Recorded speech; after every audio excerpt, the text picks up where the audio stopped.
Brooke Shields avoue enfin ce que Lon soupçonnait de ses plus grands chagrins, son amour et son mariage. Ce que la vérité sur sa santé et son mari révèle de la tristesse qui l'habite. Brooke Shields, la femme aux yeux bleus profonds comme l'océan, qui a conquis Hollywood dès son enfance grâce à sa beauté angélique mêlée d'une pointe de tristesse, a enfin admis ce que beaucoup de ses fans soupçonnaient. Derrière les tapis rouges, les sourires éclatants et les succès apparemment parfaits, se cache une obscurité profonde où résident les plus grands chagrins de sa vie. L'amour, le mariage et des décennies de conflits intérieurs. Née le 31 mai 1965 à Manhattan, le cœur culturel de New York, Brooke Shields a été initiée très tôt au monde du glamour.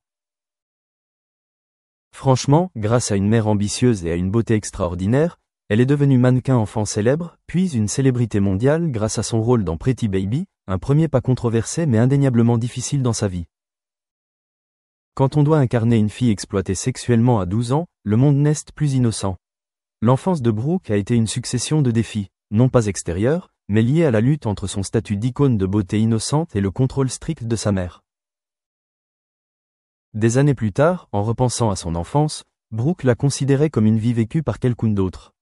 Sa mère, Terry Shields, était sa manager, son guide à travers chaque séance photo, chaque audition, chaque contrat publicitaire, mais aussi celle qui lui donnait le sentiment de ne pas être à sa place. Brooke a grandi sous les projecteurs, mais n'a pas eu d'espace privé pour grandir comme les autres enfants. Et ce fut la première fissure dans son âme, lorsque l'amour était conditionné, lorsque la douceur de la famille s'accompagnait de la pression de devenir un symbole. Depuis cette époque, Brooke s'est forgé une conception de l'amour à la fois idéale et pleine de doutes. Elle a toujours voulu être aimée comme une femme normale, mais en même temps, elle avait peur d'être contrôlée, prisonnière des attentes.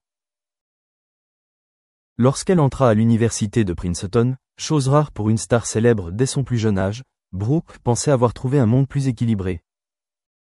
Elle échappa temporairement à la célébrité, devint une véritable étudiante, étudia sérieusement et tenta de se construire une identité personnelle, loin de l'aura.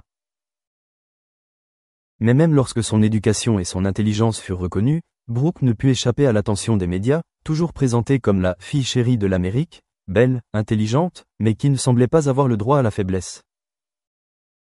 Lorsqu'on évoque son premier amour en public, on se souvient immédiatement de la relation entre Brooke et le joueur de tennis André Agassi, un couple en or des années 90. Ils se marièrent en 1997, accueillis chaleureusement par le public. Mais seulement 2 ans plus tard, leur mariage prit fin dans le silence, laissant d'innombrables questions sans réponse. Brooke elle-même confia plus tard que ce mariage avait été solitaire, où 2 personnes talentueuses ne se comprenaient pas vraiment. André, avec sa carrière de joueur stressante et ses problèmes psychologiques personnels, ne pouvait pas être une destination stable pour une âme brisée comme Brooke. Ils se sont rencontrés parce qu'ils voulaient être aimés, mais ils ont fini par se sentir encore plus perdus dans cette relation. Cette rupture a poussé Brooke à prendre du recul, à se replier sur elle-même, à vivre plus lentement pour se comprendre avant de se lancer dans un nouvel amour. En 2001, elle épouse le scénariste et producteur Chris Henshey, considéré comme un homme discret et rassurant. Ce mariage, bien que discret et discret dans la presse, constitue le soutien le plus durable de Brooke. Avec Chris, elle a 2 filles et, pour la première fois, vit dans un véritable espace familial. Cependant, la tristesse n'a pas complètement disparu. Dans son autobiographie et ses interviews ultérieures, Brooke évoque souvent son combat contre la dépression postpartum, un combat brutal que peu de gens attendaient de cette femme considérée comme un modèle de confiance et de force.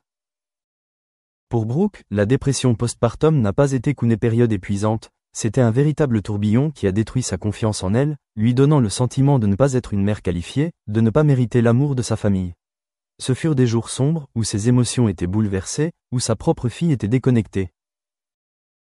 Brooke a suivi une thérapie, des médicaments, tout ce dont elle avait besoin, et a fini par s'en sortir. Mais cet événement a profondément marqué sa vie spirituelle, le bonheur, même réel, est toujours fragile. Et parfois, la sécurité du mariage ne rime pas avec tranquillité d'esprit. Ces dernières années, la santé de Brooke Shields n'a pas été totalement stable. En 2021, elle est tombée et s'est fracturé le fémur lors d'un accident, nécessitant une intervention chirurgicale et des mois de kinésithérapie. Cet accident l'a forcée à presque réapprendre à marcher, et surtout à faire confiance à son corps, une chose qu'on oublie facilement lorsqu'on est habitué à avoir un contrôle parfait sur son corps. Cet accident est également devenu une précieuse métaphore de son cheminement vers la guérison intérieure, lent, douloureux, mais en constante progression.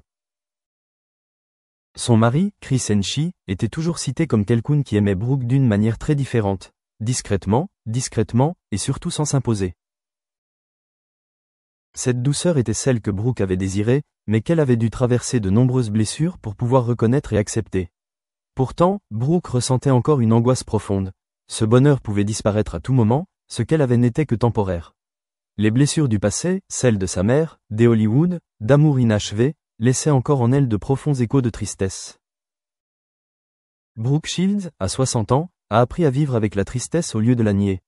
Elle ne cherche pas à cacher sa souffrance, n'édulcore pas son amour ni son mariage, mais choisit de dire la vérité sur sa solitude, ses erreurs, la faiblesse qui l'a autrefois poussée à s'effondrer.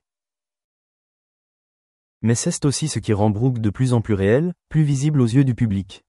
Loin d'être la jeune fille innocente des couvertures de magazines, ni la mère parfaite des photos de famille, Brooke Shields est désormais une femme qui ose se regarder en face, affronter son âge et une douleur jamais correctement nommée. Et c'est dans cet aveu qu'elle a trouvé la force. Non pas pour aller de l'avant comme une super-héroïne, mais pour accepter qu'elle a aussi des côtés sombres, des recoins cachés, et que cela ne la rend pas faible, cela la rend simplement réelle. L'amour, pour Brooke, n'est plus une destination, mais un voyage qu'elle poursuit encore, qui continue d'apprendre, de pardonner le passé et d'ouvrir son cœur au présent. Et dans ce voyage, la plus belle chose qu'elle ait jamais faite n'est peut-être pas de conquérir le public, mais d'apprendre à s'aimer elle-même. Apprendre à s'aimer, pour Brooke Shields, n'est pas un parcours simple. C'est un long cheminement pour se débarrasser des masques que la vie, la célébrité et les attentes des autres ont placés sur elle depuis son enfance.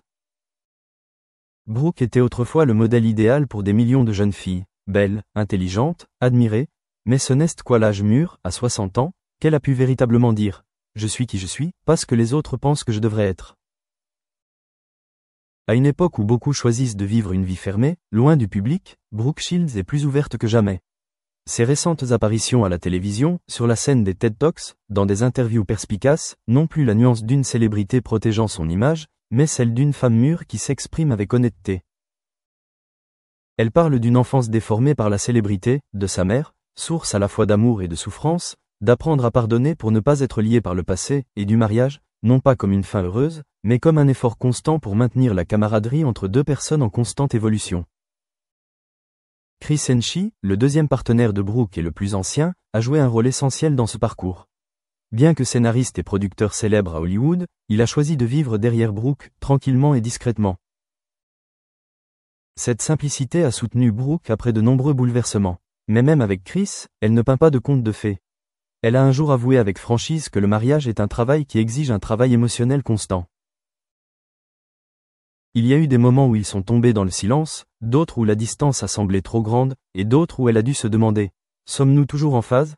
Mais ce qui les a unis, c'est le respect, non pas la passion passionnée des premiers jours, mais le sentiment, quoi qu'il arrive, il sera toujours là.